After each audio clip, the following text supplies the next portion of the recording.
میں نے وہ میرا کلپ میں سن رہا تھا چینگم چبانا, اس میں نے دیکھا کہ وہ میں نے بتایا چینگم کے, اس میں نے بڑی دلیل سے بات کی, اور وہ دلیل ڈاکٹروں ہی کی ہے.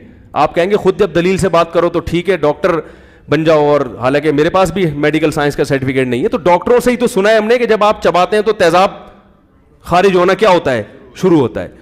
نہیں یقین آئے تو چبا کے دیکھ لو, شروع ہو جائے گا. ٹھیک ہے نا. اب اس پہ ایک ڈاکٹر نے تو میری تائید کی, انہوں نے کہا 100% درست ہے کہ چینگم کھانے سے پیٹ خراب ہوتا ہے, بیڑا غرق ہو جاتا ہے. ایک نے 10 فائدے چینگم کے بتا دیے نیچے, بولا یہ مولوی پھینک رہا ہے چینگم سے, یہ جو آپ کے مسوڑے ان کی ایکسرسائز ہوتی ہے, ویٹ کم ہوتا ہے, یہ ہوتا ہے فلاں. تو ایک بات یاد رکھو, میں آپ کو ایک جنرل اصول بیان کر رہا ہوں. قرآن و سنت کا جو علم ہے نا, وہ تو اللہ اس کے نبی کی باتیں حرف آخر ہیں, وہ تو اللہ کی طرف نسبت ہے, اس میں غلطی نہیں ہو. میڈیکل سائنس اگر کوئی ایسی بات کرے نا جو بالکل نیچر کے خلاف جا رہی ہو, تو کوئی بھروسہ نہیں ہے کل ان کی تحقیق بدل جائے. جگالی کرنا یہ انسانوں کا کام, بولو بھائی, بیٹھے کر رہا ہے بیٹھ کے, یہ کوئی اچھی حرکت نہیں ہے. دانتوں کی ورزش کے لیے دیکھو, ہم لوگوں کو کہتے ہیں ٹانگوں کی ورزش کرو, کیوں؟ پہلے لوگ چلتے تھے اب چلتے نہیں ہیں, تو چلو. پہلے دوڑتے بھی تھے اب دوڑتے نہیں, ہم کہتے ہیں جاگنگ بھی کرو. کیا خیال ہے؟ پہلے تھوڑا کھاتے تھے, سوری بلکہ ابھی میں اس طرف بعد میں آؤں گا, چند مثالیں اور دے دوں. پہلے جو ہے محنت مزدوری کے کام کرتے تھے اب نہیں کرتے, ہم کہتے ہیں ویٹ لفٹنگ بھی کرو, صحیح, جم بھی جاؤ. لیکن ایسا نہیں ہے کہ پہلے کھاتے تھے اب کھانا چھوڑ دیا لہذا چینگم چباؤ دانتوں کی ورزش کے لیے. پہلے جتنا کھاتے تھے نا اتنی دانتوں کی ورزش نہیں ہوتی تھی, اب سارا دن کھاتے ہیں, تو دانتوں کی ایکسرسائز کے لیے چینگم چبانا پرلے درجے کی. اب تو دانتوں کو آرام دینے کی ضرورت ہے کہ تھوڑی دیر تو چپ کرے بیٹھا رہے. صبح پراٹھے تھوڑے تو نے چبائے ہیں, پھر دوپہر چبایا, پھر شام کو پیزا کھایا, یہ کھایا, وہ کھایا, پھر چینگم چبا رہا ہے. اور رہا یہ مسئلہ کہ اس کے اتنے فائدے ہوں گے, فائدے ہر چیز میں کوئی نہ کوئی فائدہ تو ہے, لیکن فائدے زیادہ ہیں یا نقصانات. اور کیا وہ والے فائدے کسی اور طریقے سے تمیز سے حاصل نہیں ہو سکتے؟ ویٹ اگر چینگم کھانے سے کم ہو رہا ہے تو ویٹ کم کرنے کے اور تمیز والے طریقے بھی تو موجود ہیں. کیا خیال ہے بھائی؟ ان کو اختیار کرو, کیونکہ یہ ایک پروسیس ہے. جب آپ چباتے ہیں نا تو قدرت نے چونکہ چینگم انسان کے لیے پیدا کی نہیں ہے, انسان جب سے دنیا میں آیا تو قدرت نے جو اس کے اندر سسٹم لگایا ہے وہ سسٹم یہ ہے کہ اس کو پہلے خوشبو سے بھوک لگے گی, اس سے ایک ایسڈ خارج ہونا شروع ہوگا, وہ تیار ہو جائے گا ہضم کرنے کے لیے, پھر یہ نوالے کو منہ میں لے کے جائے گا. آدم علیہ السلام کے زمانے سے یہ سسٹم چل رہا ہے اب تک. پھر یہ گھمائے گا تو اب میدا تیار ہوگا, اب یہ چیز کیا کرے گا, نگلے گا. تو پھر وہ اسی حساب سے, اب آپ نے نگلی نہیں نکال دی, پھینک دی, تو میدا یہ چیزیں نہیں مانے گا, وہ پتہ نہیں کیا ہو رہا ہے میرے ساتھ. سمجھ میں آ رہی ہے بات؟ آپ کا میدا اس چیز کو ایکسپٹ نہیں کرے گا. تو نتیجہ کوئی ایسی بیماری ہو رہی ہوگی جو ممکن ہے ڈاکٹر کی تحقیق میں نہیں آئی ہو. ہر میڈیکل سائنس نے کوئی اتنی ترقی نہیں کی ہے کہ ہر چیز کو, ڈاکٹر خود کہتے ہیں بھائی ترقی روز بروز ہو رہی ہے. تو اس لیے کوئی بھی ایسا ایب نارملٹی والا کام مت کرو ڈاکٹروں کے کہنے پر. جو آپ کی لوگ صبح صبح اٹھ کے 4 گلاس پانی پی رہے ہیں, ایک صاحب پی رہے, میں نے کہا اللہ کے بندے, کبھی میں نے بکریاں بھی پالی ہیں یار, مرغیاں بھی پالی ہیں, صبح اٹھ کے سب دانا کھاتے ہیں, باجرہ کھاتے ہیں روزی کی طرح, پانی پیاس لگے تو پیو یار, خام خامے 4 گلاس پانی کے, پاگل ہو گیا. کہہ رہے ڈاکٹر صاحب نے کہا ہے بلا وجہ پانی پی رہا ہے. بھائی ہر چیز دیکھو, جب پیاس, پانی کی ہمیں کتنی ضرورت ہے یہ ہماری باڈی خود بتا دیتی ہے. پانی کی ہمیں کتنی ضرورت ہے یہ ہماری باڈی, بولو نا بھائی, بتاتی ہے. تو جتنا باڈی کہہ رہی ہے اتنا پانی پی لو, اس کے بعد جب پیاس نہیں لگے گی اس کا مطلب ضرورت پوری ہو گئی.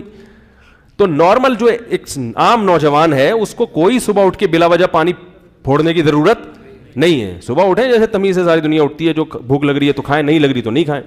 ہاں کوئی بیماری ہو, بیماری میں تو پھر آپ کو روٹین سے ہٹ کے چلنا پڑتا ہے نا. جیسے شوگر ہے کسی کو, کولیسٹرول لیول بہت زیادہ بڑھ گیا ہے, اس کو ڈاکٹر یا کوئی حکیم کہہ دے بھائی پانی بڑھاؤ, یا گردے آپ کے خراب ہو رہے ہیں تو فلٹر کے لیے اس کی ضرورت ہے, تو ایک بیماری کے طور پر ٹھیک ہے. بلا وجہ نارمل آدمی اٹھ کے جا کے 3 4 توندیں نکل جاتی ہیں پانی, بلا وجہ پانی پینے سے پیٹ پھول جاتا ہے.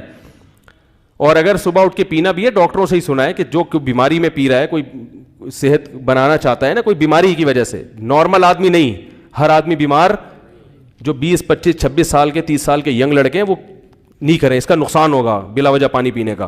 ایک فائدہ تو ہو جائے گا اور کچھ نقصانات بھی ہوں گے. کہتے ہیں قبض ختم ہو جاتا ہے, قبض تو ختم ہوگا اور بھی کچھ چیزیں ختم ہو سکتی ہیں. تو قبض ختم کرنے کا کچھ اور طریقہ اختیار کر لو. قبض ختم کرنے کے لیے چبا کے کھاؤ, اچھی طرح تمیز سے کھاؤ, کم کھاؤ, جو بھی ایک نیچرل طریقہ ہے.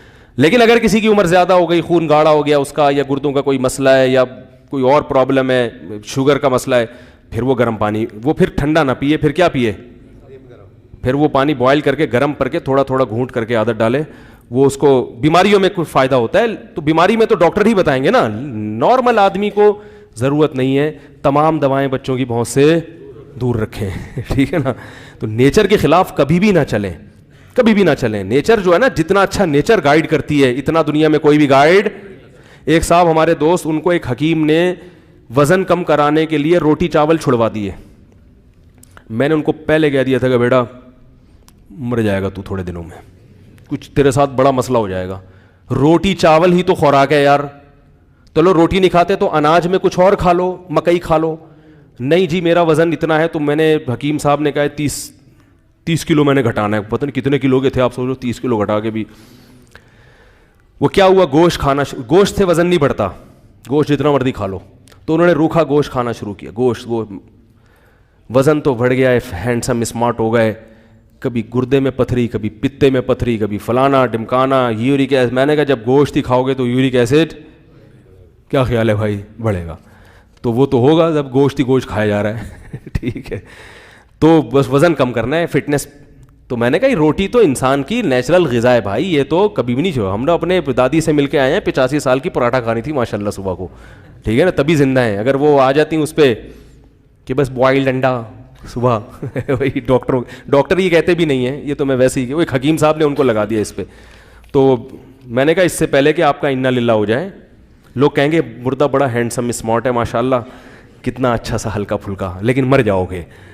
کچھ لوگ نیچرل ان کا ویٹ ہی زیادہ ہوتا ہے, وہ موٹے نہیں ہوتے, وہ ہوتے ہی گول ہیں. قدرت نے ان کو پرکار رکھ کے بنایا ہوتا ہے. فرشتوں سے کہا ہوتا ہے جا کے یوں کرو اور آنکھیں یوں کر کے آنکھیں بناؤ, ایک چپکا دو, ایک ناک نکالو باہر, چلو بھائی. تو قدرت کی طرف سے تو قرآن میں آتا ہے نا کہ خلقہ کا فسوا کا, تیرے رب نے تجھے بنایا فسوا کا, فی ای صورت ما شاء رکبک, پھر جو چاہی صورت دینا چاہی تجھے وہ دے دی. تو اللہ جو چاہے صورت دے دیتے ہیں, تو کسی کو گول بنا دیا, باریک بنا دیا, تو بس یہ اللہ کی مرضی ہے. اب وہ گول خام خامے جو ہے نا کٹنگ کی کوشش میں ہے کہ, تو وہ پھر قبر میں چلا جاتا ہے. یورک ایسڈ بڑھ گیا, تو کم کریں روٹی چاول, چھوڑیں نہیں بھائی, دنیا چھوڑنی پڑ جائے گی. کھانا تو ہے یہ اصل تو.